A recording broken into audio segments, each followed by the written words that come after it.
All right, everyone, I've gotten the official go-ahead so we can go and get started. I'm really excited to have you all here with me today to talk about product design for entrepreneurs. Product design is something that I feel incredibly passionate about. It's something that I teach at MIT and something that I've practiced in my life as an entrepreneur time and time again. And so I'm thrilled to be able to share a little bit more about that with you today.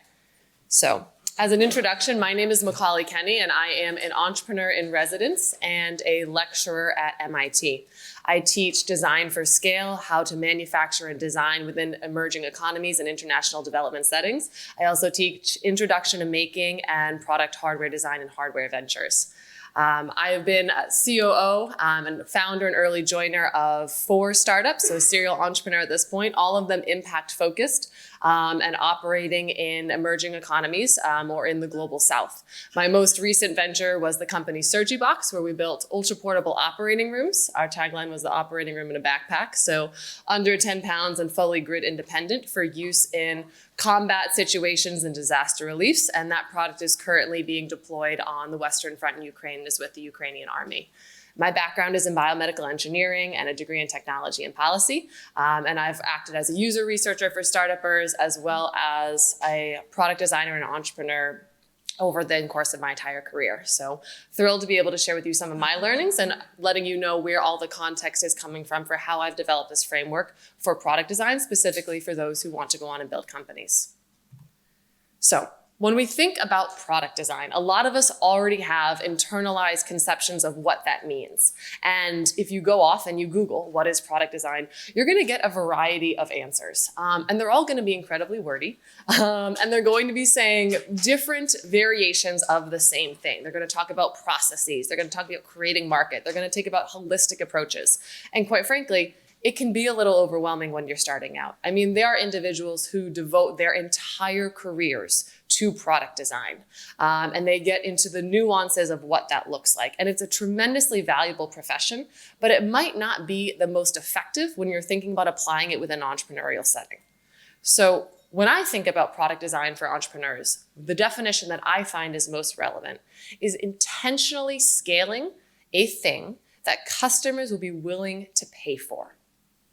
And the primary components within this are that the thing that you are creating is scalable and that customers are willing to pay for it, which might be a little bit of a disconnect because when you think about product design, you think about the object, you think about the creation process. But product design for entrepreneurs should always be grounded in, can I grow this? And is someone willing to pay for it?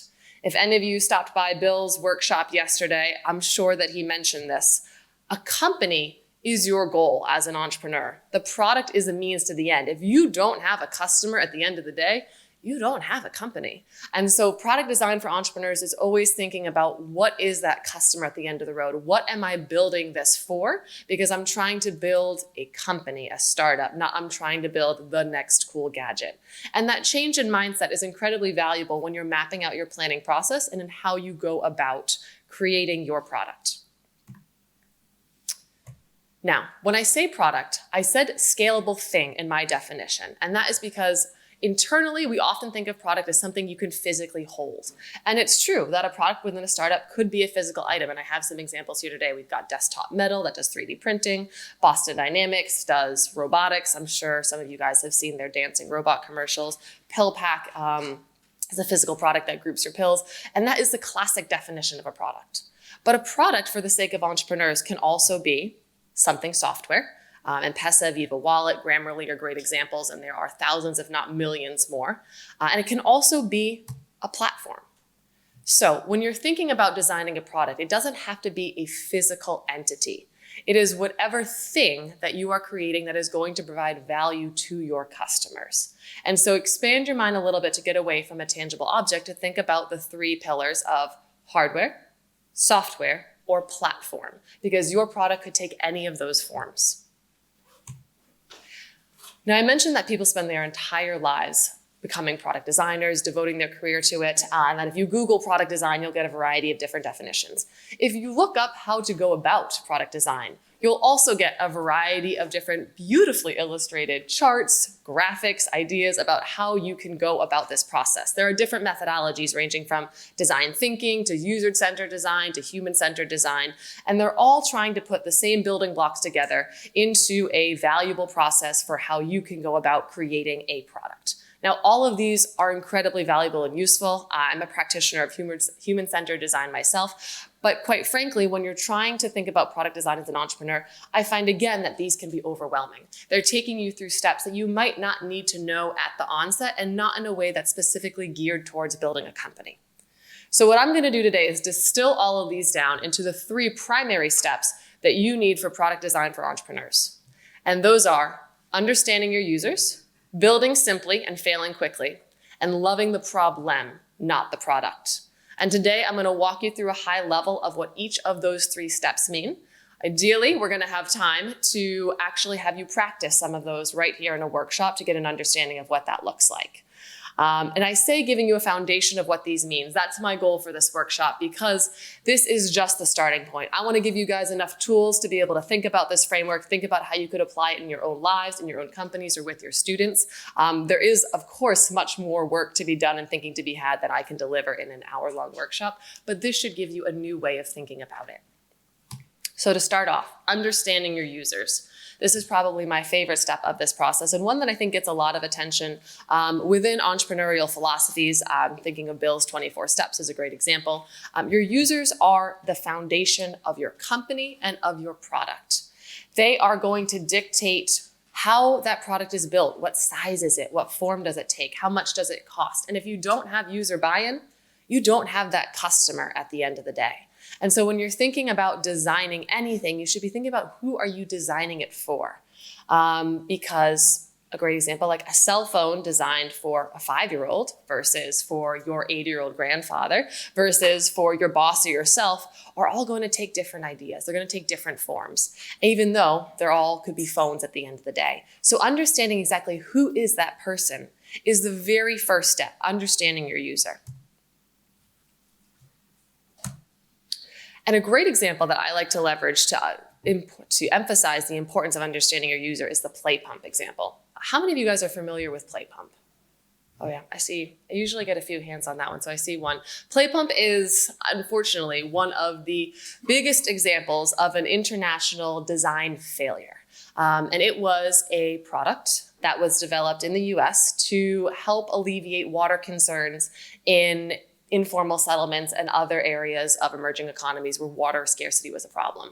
And so I think, as most of you are aware, going to get water is a task that can be incredibly labor intensive. It usually falls on women and young girls, especially in the global South. And so this product was designed in mind to help alleviate that. And they're saying, well, look, we can pump water from the ground wells and we can do it in this fun way. We have this merry-go-round children can play on, and as they play on it, it's going to spin and it's going to bring water up from the ground. And they're like, we have children playing everywhere. We have this pump situation. Let's marry these two.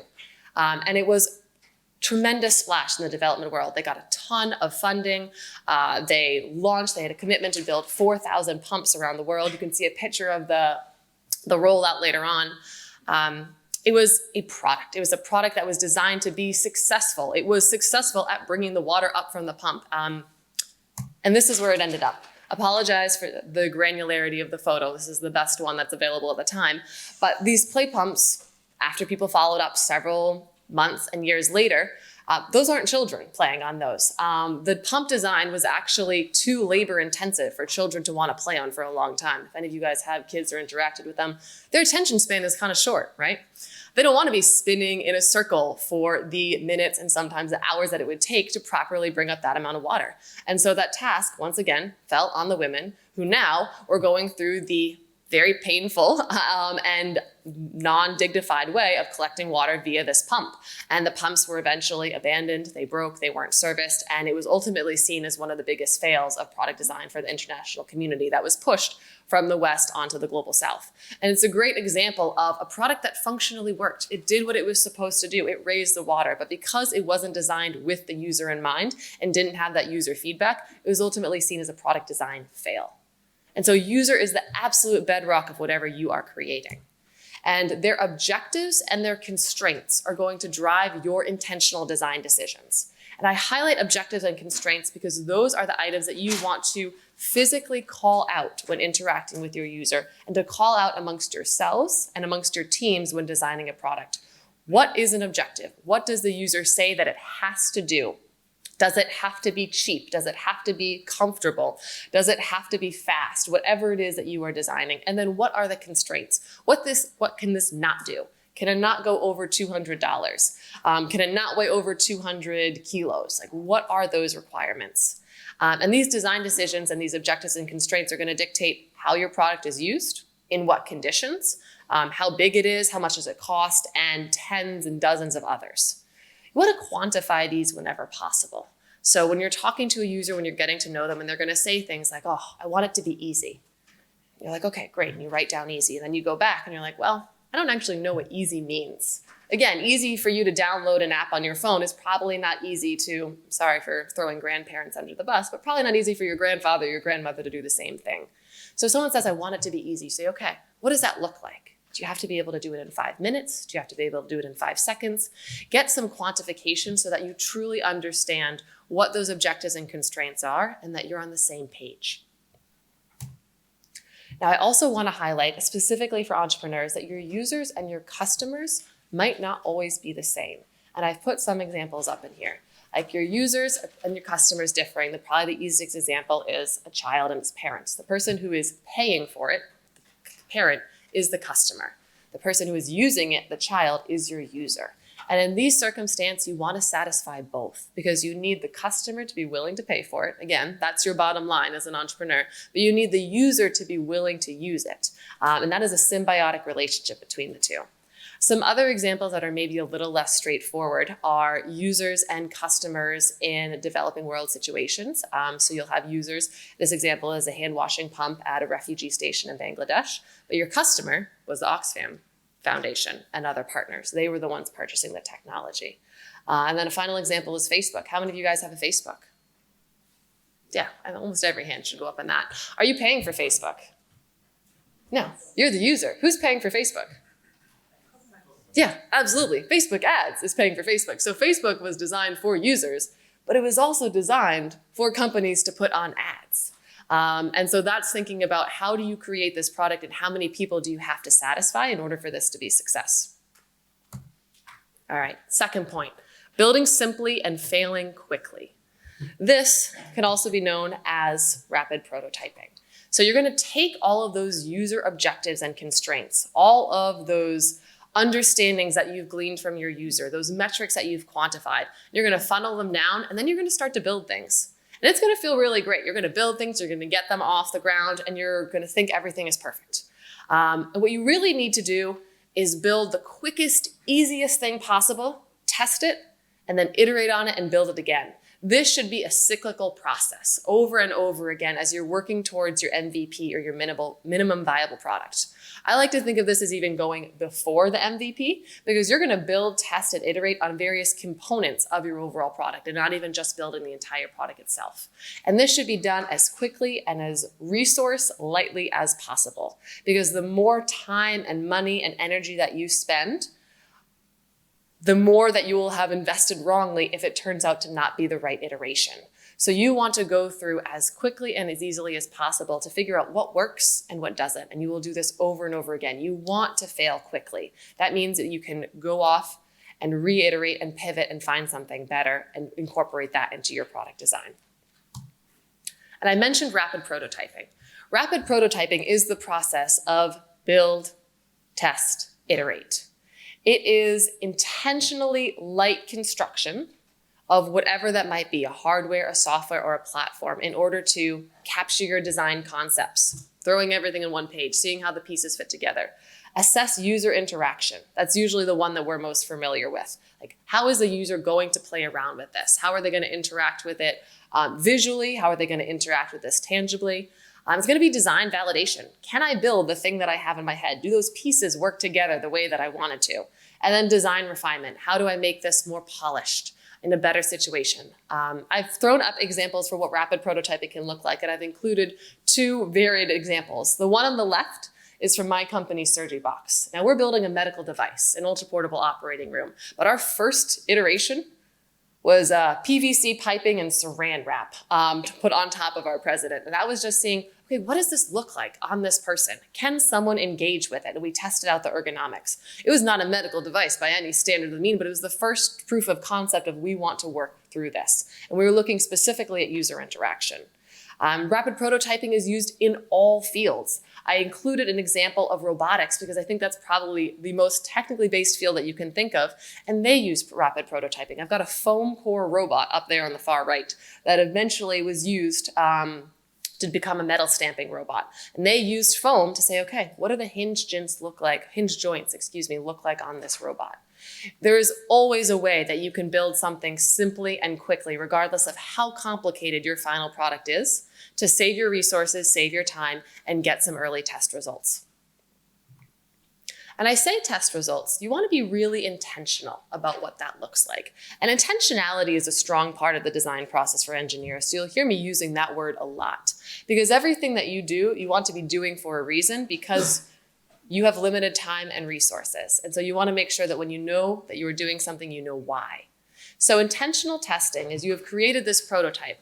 Why have you created it, and what are you going to do to validate that? So types of testing could include mechanical feasibility. Does this work the way that I thought it was going to work?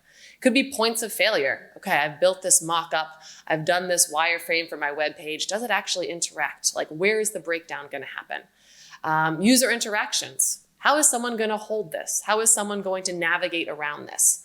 And there are countless others. So when you're building a prototype, you should be thinking about, what do I want to test at the end of the day? It's part of that build test process. And then based on the results of that, you say, okay, where do I need to iterate? And you can do this, as I mentioned, in components. You can build one prototype specifically looking at the user interactions. Maybe that's a beautiful wireframe for your web page, and you want to see what users think of it and how they engage. And you can build another type of prototype that tests points of failure. Maybe you actually do the back-end coding for that website, and it's ugly as all sin, but you can see, is this going to do what I want it to do? And if you can break those down into different components, you can pivot and move much more quickly. All right, and finally, loving the problem and not the product. And this is probably the hardest step for everyone. It is the hardest step for me. So a problem is what you are trying to solve. What is your end goal? What impact are you trying to have beyond building a company and getting that customer? The product is how you get there. And for every problem, there are multiple products that could solve it. So this is I think it's a very intuitive example. You're trying to reach something high up. You could take some growth hormones and grow. You could get a robotic arm to bring it down for you. You could get a ladder. You could get a step stool. You could get your sibling or your spouse to pick you up and lift you up towards there. There are tons of ways that you could solve that problem. And that, as an entrepreneur, is what you're focused on. You want to make sure that you're working to solve that problem, have that impact. How you get there, that's going to come out through your user research, through your testing, and you're going to pivot on that multiple times. So loving the problem and not the product means don't get too attached to this particular solution, because that limits your ability to change. So a great example that I love of problem definition is to say, okay, say I wanted to move people and cargo rapidly through the air. What am I going to build to solve that problem? It's not a trick question, guys. Yeah, what am I going to build? Yeah, I'm going to build an aircraft. And you're like, okay, great. I've solved this. My problem definition, people and cargo going through the air, I've solved it. Well, there are a lot of different types of aircrafts, right? So there are a lot of different products that could be built depending on my user needs. How quickly do they have to go? Is it Tom Cruise in a fighter jet? Is it someone on a water plane? How much cargo do they have to move? How many people? All of those user inputs are going to work to help me refine my problem, which will ultimately dictate my product. So I wouldn't want to get sold on building a whatever jet Tom Cruise flies in Top Gun. I don't want to get stuck on selling that, because what if, through my user research, I actually need to build like a water jet or a water plane. If I had gone about and built that fighter jet and spent all that resources and then I found that I had to pivot, that is not a great landscape for me. So you want to be attached to the problem and then use your users to guide you into what exactly that product is going to look like. You don't want to be a play pump. You don't want to design a great product, arguably, a product that works but doesn't fit the needs of the customers and the users that you are working for a variety of reasons. It's not good for you as an entrepreneur. It's not a business. It's not great for the users, depending on what context you're working in, particularly for those working in emerging economies. And there's a lot of wasted time and money. And you're going to get attached to your product. This is known as the Ikea effect. How many of you guys have built Ikea furniture? Yeah, we all have. Are you all still married after building Ikea furniture? Still friends with your roommates and everyone? But you value that Ikea furniture. We value the things that we build ourselves. I think the statistic is you value it 63% more after you've built that Ikea chair than if you were going to just buy it off of the shelf. So if you are presented with a chair that you have built, you've sweated over, you've labored over, and then a chair right off the shelf, you are going to pay more for the chair that you built yourself. Even, unless you guys are IKEA experts, even though it probably isn't the best chair, you've probably missed a piece, it probably wobbles, you're still going to value that one more. And that's going to happen as you go into your build, test, iterate. You're going to become attached to what you've done. It becomes a labor of love, and you are not going to want to scrap it to make changes, regardless of that user feedback and that test. So keep it in mind as an entrepreneur that you are trying to solve the problem. If that Ikea chair needs to get scrapped, it gets scrapped. And try to be realistic and pragmatic about what that looks like so that you're not getting too attached to one particular solution. And that's true for all team members. You'll see in a lot of design meetings, team members will become attached to their own ideas. And you can lend to a lot of infighting within that conversation, even before you get to the user engagement. So approach from an open mind. As an entrepreneur, again, you're trying to build a company, not design or create the best Ikea chair in the world or the best product. Now, we're about 25 minutes in, and I promised to do a hands-on workshop as part of this. So don't worry, no one has to come up here. But I think it's easier to understand some of these concepts when you go through them yourself. So we're going to go through a rapid product design challenge. And your challenge is, or your problem is, there is a 10 by 10 vegetable patch that needs to be watered. 10 by 10, you've decided you are very much into sustainable growing and farm to table. 10 by 10 vegetable patch that needs to be watered. Take a minute and list down everything that you can think of that could be built to solve it. It's okay if you don't know how to build it yourself. Write it down in your phone, make a mental list, take some notebooks. I think some people have some notebooks there. Take about 60 seconds and do a very, very quick brainstorm. What could you build? What could be built to water these vegetables? I'll set the stop clock on you guys. 60 seconds.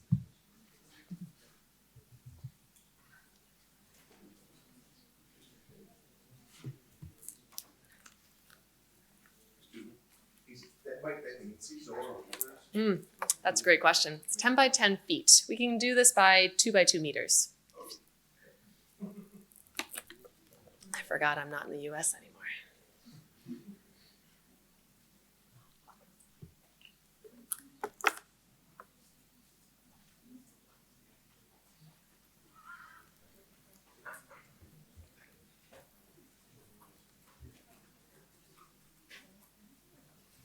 All right, you're halfway through. See how many items you can get on your brainstorming list.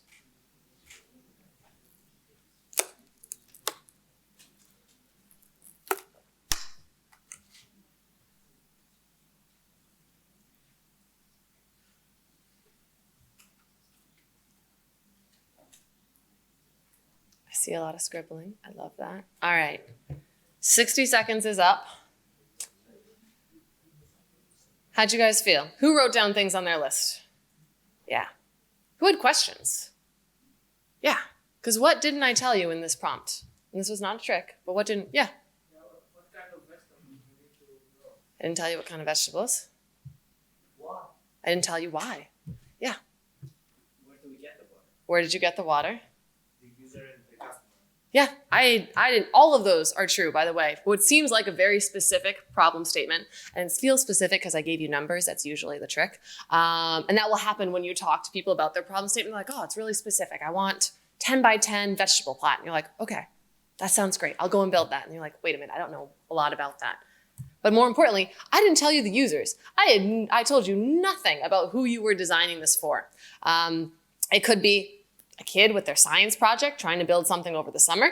It could be you trying to build something in your apartment in Athens and trying to get a garden on the rooftop. It could be someone doing a test run for a farmer out in the hills who is trying out a new agriculture. Like, without knowing who you're designing for, I'm willing to bet you guys have entirely different products written down, which is great from a brainstorming perspective. But as an entrepreneur, you're trying to funnel those ideas into specific metrics. So when you're understanding your users, I'm going to give you guys a user, so we're going to walk through that one too. Understanding your users, there are a couple tactics that you can use to distill some of that problem statement, because you mentioned, like, where are you getting the water? Why do you need to grow these vegetables? So 2 tools that I like in particular for narrowing down those user statements and understanding their objectives and constraints are objective trees and pairwise comparison charts. So objective trees are structures that have the users break down their primary and secondary objectives.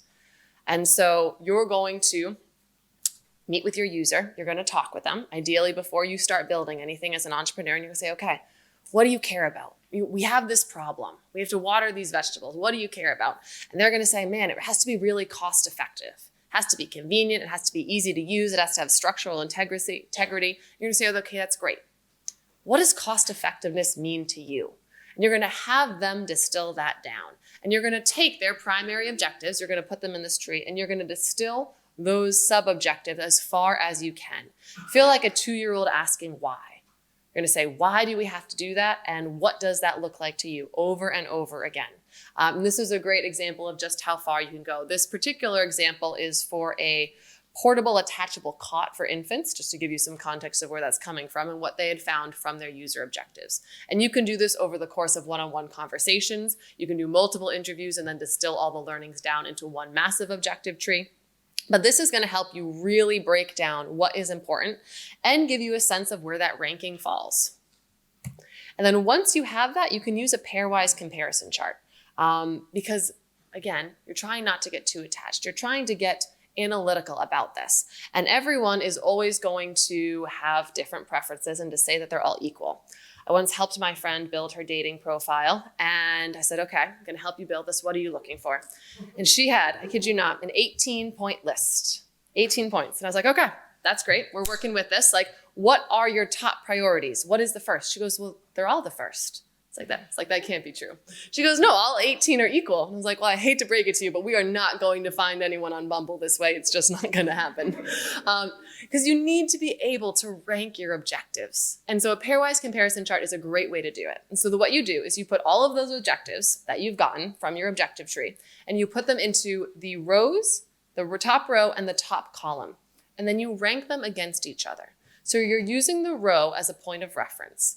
And to use this particular example, you'll start with ease of use, and you compare ease of use to maintains temperature. You say, okay, if I had to choose between these two, which one is more important? And if ease of use is more important, it gets a 1. If maintains temperature is more important, you'll put a 0 in the ease of use box, and you'll continue along that way. And at the end of the day, you are going to be able to total up your rows and see the scores for each of your objectives. So in this particular example, ease of use scores a 4. Maintains temperature scores a 0. Durable is a 3. And so that is going to allow you to prioritize your objectives. Now, that doesn't mean that you can abandon some of those. Like if something scores a 0, it doesn't mean that it's an objective. That is something that you have to evaluate as part of your user conversations and your build, test, iterate. But it does mean that you have a sense of which ones you have to prioritize. What are the must-haves and what are the nice-to-haves? And it does so in a way that you can quantify, which helps for those conversations and decisions, and also helps to remove a little bit of bias. If you were really rooting for maintains temperature as the critical aspect of your design, and you go through your pairwise comparison chart and it ranks 0, you need to rethink, 1, like, did you do this correctly? Is the 0 truly an accurate result, or did something go wrong in the rankings? Or 2, were you attached to something that might not be the primary objective of your device? So another way that you can do this is to leverage personas. So personas are fictional characters, and you create them upon your user research to represent the different user types that are going to use your design. Because you can't always be designing for yourself. Sometimes you're designing for someone else, and it helps to have that fictional person. You think, okay, what would that person do? What would that person want? And you can reference them over and over again within your group and try to use them as the basis for who you're designing for. This is my first persona ever. It's not the best, but I always think it's helpful to show a not the perfect example. It's the first persona I ever created as an entrepreneur for my very first company, and we created Pappy. And we're working on long-haul trucking logistics in Rwanda, and we were talking to truck drivers about what would they need in a product, in a service. And we created this persona. We created about his personal life, about his company, about what he wanted. And when we were designing our product, we just kept going back and saying, okay, is this going to serve Pappy? Is this going to be actually accurate? And that will help to, again, ground you in some bit of reality. Okay, so we're going to go back to your list of ideas. Now, I'm going to say this half of the room, you are designing for a middle schooler or an 8-year-old doing their science project. They have a 10 by 10 vegetable patch. They live in Athens. So I don't know where they got the 10 by 10 vegetable patch, but they haven't. And they're doing it for their science project. That is your user. And you guys, you're designing for yourselves. You have suddenly gotten into gardening. You, again, live in Athens. Let's pretend for the time being. And you have a 10 by 10 patch, and you're going to use it to grow vegetables. Now, develop a quick persona in your head, revisit your list, and make any changes, additions or deletions, and see what that looks like now that you're designing for someone in mind. I'll give you guys 90 seconds this time, a minute and a half.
You have about 30 seconds left.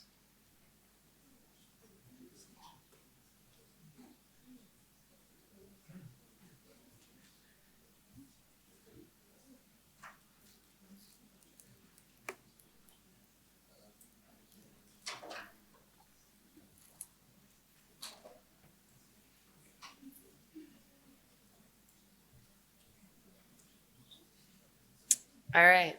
How many people added things to their list? How many people deleted things from their list? Yeah. Both of those probably happened because now you have a specific person in mind. So you have your user, you have your list of potential ideas. What goes from there? So you're going to get into idea evaluation. So when you're doing this by yourself or with your team, you're going to have a bunch of ideas. You're going to say, okay, which ones do we go with? How do we use these? What do we build? How do we build, test, and iterate? And a great tool for this is a pew chart. So a pew chart, again, is going to help you put numbers to your ideas to allow you to make a more analytical decision. And the way that this works is it puts your criteria on the left, everything that your product needs to do, a weight factor. You can get those values from your pairwise comparison chart. So you're taking your objectives, you're taking the weight, those could be the exact numbers from your pairwise comparison chart, and you're taking the baseline, like what is the standard practice? What is happening right now? And then you're going to compare each of your ideas against that baseline. So for the purposes of the watering patch, let's say the baseline is a watering can. You're going to carry that manually. So a watering can is your baseline. And say maybe you have a hose, maybe you have a sprinkler, and maybe you have a drip irrigation system. And those are all different ideas. And you're going to say, okay, is a hose better than a watering can on, we can go with environmental performance. And if it is, it gets a +1. If it's not, it gets a -1. And then you will multiply it by the weight. And you'll do that for each of your ideas. This can be as big of a matrix as you want. And you're always going to be comparing your idea against the baseline based off of the criteria, the objectives that you have determined. And at the end of it, you are going to have a score for each of your ideas. And in theory, that score should be how well that they do better than the baseline for each specific metric. And you can total those up to say, okay, this is the total score of anticipated performance for this idea. In this example, which is based off of alternative lubricants for cars, hybrid is the best and it scores a 7. And again, this can be used as a gut check because it's going to show you how those ideas compare against each other, not by how you feel about them, but how they match to your user and your user objectives and constraints. And if you have a score that seems wildly different than what you anticipated, that's a great gut check. Go back to your objectives, revisit that process and say, did I just become more attached to that idea? Or did I misvalue this idea in some way that's now getting represented? I have a hand, yeah. Yeah, I would like to add something. We see that there is a huge difference between the score of the third solution and the other two scores. If that happens, do we need to look for other alternatives as well in the city? It doesn't have to. So these could be wildly different ideas and you're trying to determine what way to go. So that problem definition versus product definition, you're trying to reach something up high. Like you could go with a stool, you could go with a robotic arm, you could go with an elevator, wildly different ideas. And this could provide you with a direction to be able to get within there. That could be your first iteration of a pew chart. You could then do a second iteration later on and say, okay, we're gonna go with a stool. Like this is a stool that's metal. This is a stool that's foldable. This is a stool that is, I don't know, inflatable.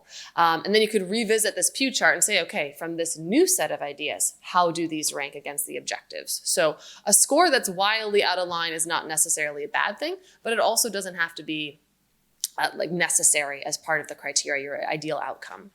And I want to emphasize that these are tools to help your decision-making process. They should not be the be-all and end-all determinants. So you're going to use this to help put some analytical measures to help gut check yourself. But just because something scores the highest does not mean that you go forwards and then you abandon everything else behind. The key to this all is intentionality. So you're going to analyze these results and say, do they make sense? Are they appropriate? Can I move forwards with them? And that way, when you're looking back and you're trying to pivot on that build, test, and iterate, you have reasons why you went the direction that you necessarily did. And you can go back and revisit and change those. Like if your user objectives and constraints change, maybe you are pivoting your user, maybe you've unveiled something new, you can go back and redo this process and you'll have a structured way to do that. So take 60 seconds and look at your products. You don't have to do a pew chart, but you can examine it and just mentally come up with, okay, what is the highlight? I have this list of ideas. If I were going to rank them based off of what I know of my user, what would I start to rapidly prototype today?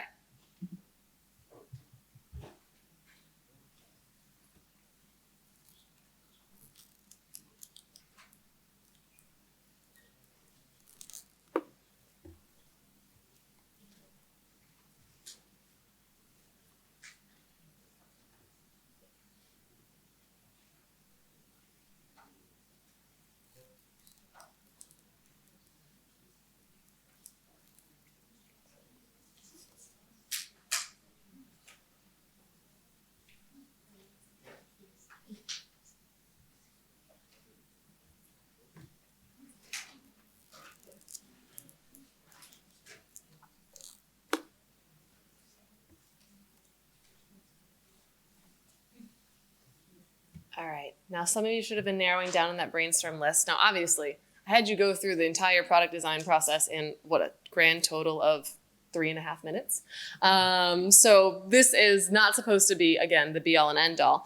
But what you'll find is that if you were to survey all of the different answers in the room, you would get a wide variety of options.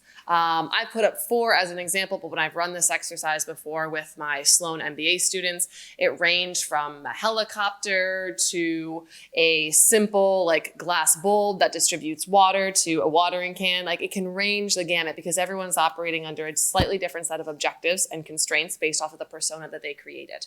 And so what's so valuable about this design process and why I find that these steps are so critical is because it can lead you in a variety of different branches. And you want to make sure that the branch that you end up is geared towards your user and your customer and your company. Because by the time you get around to developing a final product, you want to be really grounded that that is the solution.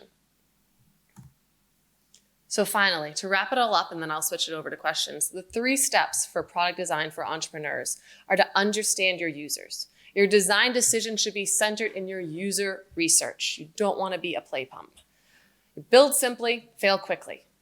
Leverage rapid prototyping to save resources, because resources are tremendously valuable quantity to you as an engineer. Build simply, fail quickly, do it again.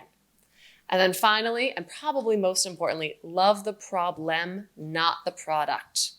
Problem definition is not going to be your product definition. So be willing to scrap your designs and start again, because your goal is to solve the problem for your user, not to build the best product of a particular iteration of all time.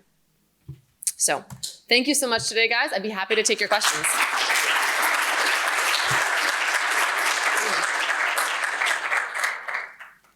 Yeah.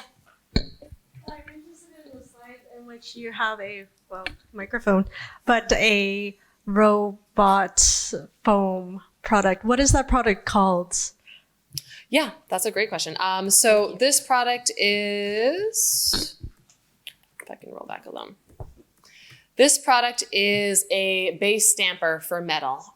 So I'm not familiar with this particular iteration. This is not my product. 𝐼𝐺𝐵ox, the one on the left, is my product. But the intention is to be able to replicate user actions to perform smaller details within metal stamping that were very manually intensive and at times dangerous for the users. And so the foam core iteration is looking at the hinges that would be used ultimately for the robotic arm functions. Yes?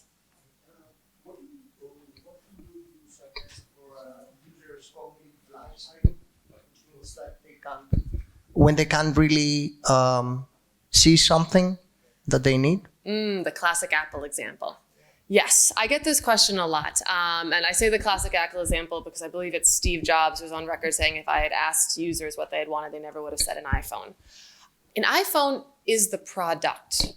It's not the problem. Like there are user needs, and users might not be able to tell you what they want to solve their problem, but they can certainly tell you what their problem is. And so I find that that is the most critical. And yes, occasionally you will stumble across a solution that no one even knew that they had a problem for. That does happen, but it's a lot rarer. And so the purpose of user research is not to get the user to dictate what you want in a product. They're not going to say, I want a watering can, 1 meter high, green, it's got to be made out of plastic, it's got to cost $3. Very few times will they say that, and even if they do, you should question it. What they are going to say is, I'm having difficulty doing X, or Y causes me a lot of pain. And you'll get that from broad spanning questions. We call it primary market research, in talking with your users, in observing them in action. You can do interviews, you can do focus groups, you can do observational studies.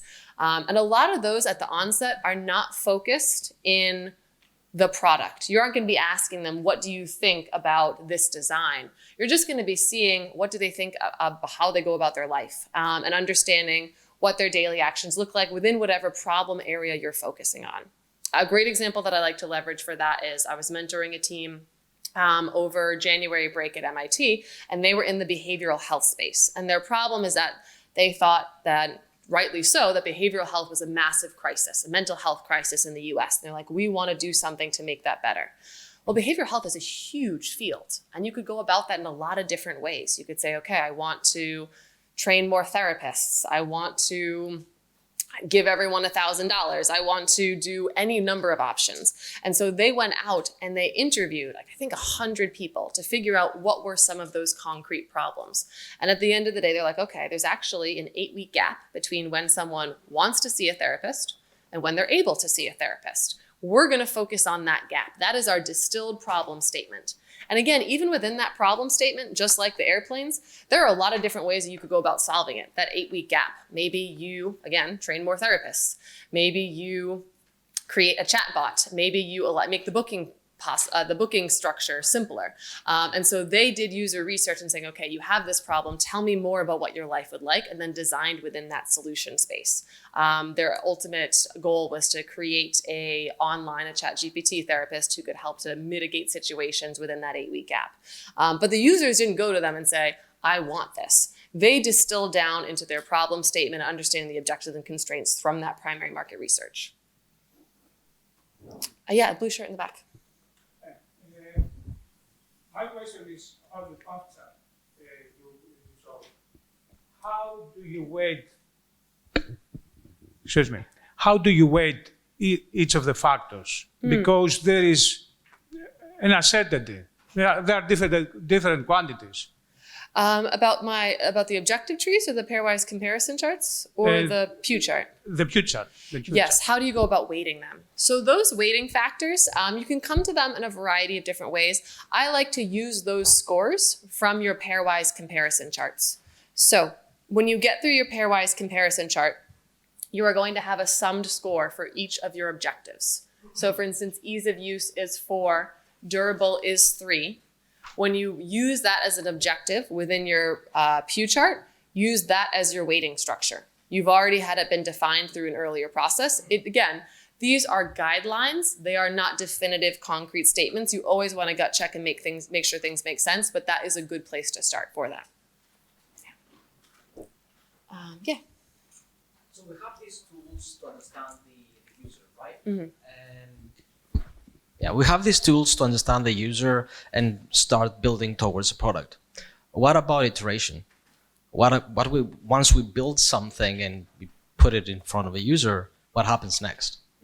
So that depends on what you are trying to test for. So you say build something and put it in front of a user. Oftentimes you build something and it's not going in front of the user. It could be you're building it for a different testing reason. When you build something with the intention of putting it forwards in front of the user, you still want to know what you're testing for. Like, what are you looking specifically within that user interaction? And ideally see what objective that it's meeting. So are you looking to see if they engage easily with it? Are you looking to see if it's comfortable, if it's visually appealing, if they even understand it at all? So you should have an objective even within your user testing measure. Are these tools relevant at that point? Absolutely. So there's always going to be iteration upon that. So when you have your objectives and then you go through this testing process, that is going to be a gut check on those objectives. And you can constantly be iterating upon that to say, okay, you told me this was a primary metric I designed for this. Now, based off of your interaction feedback, is that truly the case? You want to be careful about how you do that. You don't want to change your entire design and process over the feedback of one user. But you do want to see what reoccurring trends are coming up on that space. Yeah, white shirt in the back. My question is, once there is a product there in a design team, what do you think is the right balance between people with technical expertise and people with business expertise, and how should they what should they focus on more? Oh, I love that question, and I will give the answer, which unfortunately is going to be it depends, because it's really going to be varied on what your product and your technology is, how intensive and specialized it is, and what your business model is. At the end of the day, particularly at early stage teams, everyone within the company should know enough about all the other disciplines within the company. You should not be siloed. And that's because you are going to need to be sharing learnings with one another. You're going to need to speak articulately about those items, and you are all working together within that point. And so how many people you need and what that balance looks like and depends on the specific skills that you have in your team. Like, is someone an engineer, but they are taking on the business functions because they're, sorry about that, guys, because they're skilled in that area as well? Do they have some basic knowledge? I would say you want to make sure that there are complementary skill sets. So I know that some of the panels talked about yesterday, in fact, my own panel talked about yesterday about building diverse teams. It is always helpful to get external perspectives, particularly as you're going through the design the process, because you could easily fall into a trap of designing for yourself or missing blind spots. Was it the Apple health indicator didn't track menstrual cycles for several years because they didn't have a female product designer as part of their team? Is a classic example of that. You want to make sure that you and your team are not missing anything, and that's both diversity in terms of the people in the room and what they look like, as well as their skill sets. So, thank you. I think this exercise is really good. Let's say identifying the objectives, weighting it, and so on. So imagine you've been through that process, you come up with a really good product, and then you talk to investors and they tell you, okay, how do you make this defensible? How do you make it so someone doesn't come and copy what you built? So your answer is, how do you protect against that? Oh, so we could have a whole different workshop on moats and competitive advantage. So we won't be able to dive in that today, but yes, thinking about who else is in the field and what can they do and what are you doing that is a differentiating factor is absolutely important and can be a consideration. It's a consideration not just in terms of your product, but also in terms of your business model. And those two go hand in hand. And so you're kind of keeping an eye on those while simultaneously going through the product design process. At some point, it will be helpful to compare what you are building against the market is. And that's where that baseline comes in for your pew chart. What is the market standard and how are we performing against that? Because that will form part of your competitive advantage. You mentioned investors, and I love that point because a lot of companies, a lot of entrepreneurs are designing and they want to know, they'll come and they'll ask me as an entrepreneur in residence, like, what do you think investors will like? The response is, I don't really care what investors are like. What are your clients going to like? What are your customers going to like? Like investors are the means to the end. They are the means to building the company. They are not the people that you are ultimately ending up satisfying. You might have to satisfy them along the way, like investment is a real aspect of building a company, but it should not be the final goal. And so you want to be able to think about your competitive positioning and articulating it to investors, but you shouldn't necessarily be designing it for the investors. Thank you very much. Yeah, in the white chair. Hi, thank you so much for a very inspiring topic and presentation. My name is Maria Georgiato, and I'm leading a program in Cyprus to support the commercialization of innovative scientific research. That means convincing the champion, who usually in a scientific team is the PhD or the postdoc student, not the professor, to take the innovative research from the laboratory to the market and be an entrepreneur. So if we were to go back to your magnificent slide, the three recommendations of... We're getting there. There we go. There. Yes. Okay.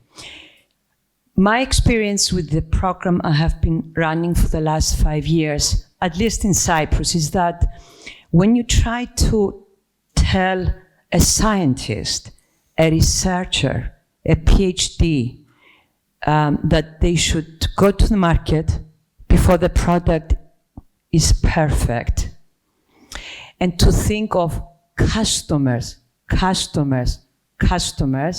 is a very difficult step for a scientist. So as you're teaching MIT students, can you please tell us if it is any different in the US, in Boston, at MIT? Oh, that is a great question. I think that startup innovation coming out of research is a particular beast in and of itself because you're not designing for the market. You are designing, or you have created something, you've done research for another reason. You've created research for the pursuit of research, for your own goals, for the goals of your PI, for your ultimate funder, whoever that is. And so it catches you kind of in an odd space in this step. I would say these processes are particularly applicable when you're going for a market pull, which is you're trying to understand what the market needs. You're being driven by their desires. There is the application for a technology push, which is when you've created something and you think it has value and you're saying, okay, where does this fit in within the market? Now, I'll argue that these steps are the same regardless. The only differentiating factor is what level of advanced product do you start when you're going to your build, test, iterate. So for a build, test, iterate within a market pull, so that's looking for a solution, nothing has been built yet, you start from scratch. You start with your foam core and your cardboard and you move on from there. For technology researchers, and I get these with PhD students, they've already built something. So if you tell them to go to foam core, they're like, excuse me, I have this device. I have this fully working robot. What are you talking about?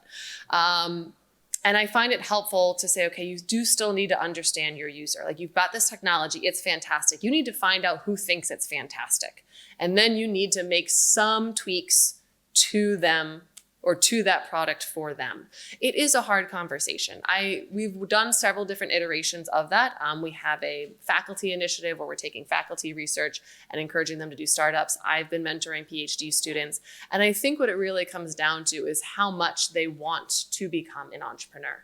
Because if they want to become an entrepreneur, they will have to be interested in their clients and their customers. And finding a good team composition, maybe bringing in people who are more engaged on that side could be really beneficial to that. I do think it's more challenging if you're pushing someone to become an entrepreneur with great technology and they really just don't want to understand the market. So I would say it's a shared experience. It's not tremendously different at MIT, but there is a lot of encouragement, and interacting with those individuals to break them down through the steps of what that looks like is incredibly formative, because a lot of times it's coming from a place of lack of understanding.